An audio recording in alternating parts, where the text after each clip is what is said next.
more likely to avoid it. Because why?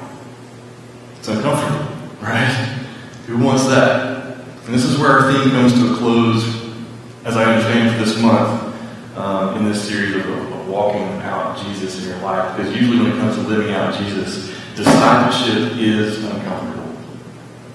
And this is why we all feel the tension of living out Jesus in today's world. I believe that reaching those who aren't like us is uncomfortable, and there is a tension there. For example, let me show you some pictures, okay? I'm going to show you a picture, and I'm just going to let you sit in it for a minute and just kind of see what emotion is evoked inside of you, okay? So let's go ahead and put the first one up there. For some of you, this is very painful. Okay? Get some emotion from some of you, okay? You need to be reminded of this moment because this is what all Auburn fans go back to, right? The kick six. All right. What about this image maybe for some of you?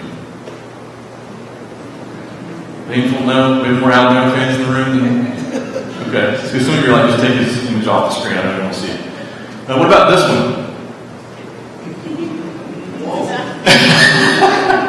Okay. What about this one? We'll go to the other side of the aisle.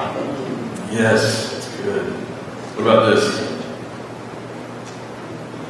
Or this one? Or this one? Maybe another one. What about this one?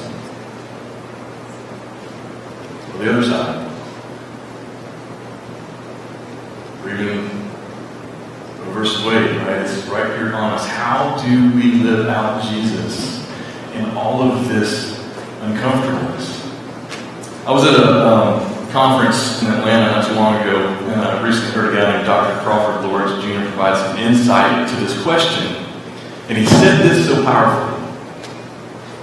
He said, there is a prostitution of the gospel where we have bowed at the shrine of political power. We've attached these, and I love this word he used, barnacles. These crustaceans that rock the bottom of your ship and weight it down and sink it. We've attached these barnacles to the cross and to Christianity, so much so that biblical Christianity has become unrecognizable to a watching world. We're known more for what we're against in our secondary issues, and we put primary passions into secondary causes. And even though we have our personal preferences, we must not take that nonsense into the kingdom, onto our stages, into our pulpits, and into the church. We celebrate the death, burial, and resurrection of Jesus Christ, period. Amen. And so as a church of Jesus Christ, we need to throw off all of these barnacles, as Dr. Lawrence said, and find our true north again. And do what is good, what is refreshingly right, no matter what happens. We have to find that, and we have to be courageous enough to pursue that with clarity and lead from that place. Jesus tonight is going to show us how to do that.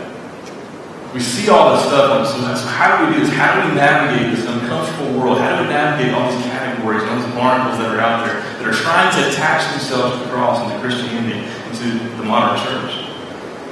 Well, there's a famous story in Scripture that I love. It's found in John chapter 4, verse 1. We're going to kind of walk through that tonight. It's the woman of the well. I love this story because it's packed so full of stuff that is going to help us walk through the culture that we now live in. There's a couple of things that we should probably absolutely know about what's going on, though, that by our definition, what Jesus is doing here is it's a very uncomfortable place, and they're having a very uncomfortable conversation. Not for him, but as we look at it, that's kind of the feel of what's happening here. As uncomfortable as it was that Jesus talked to her, what he said to her was even more uncomfortable.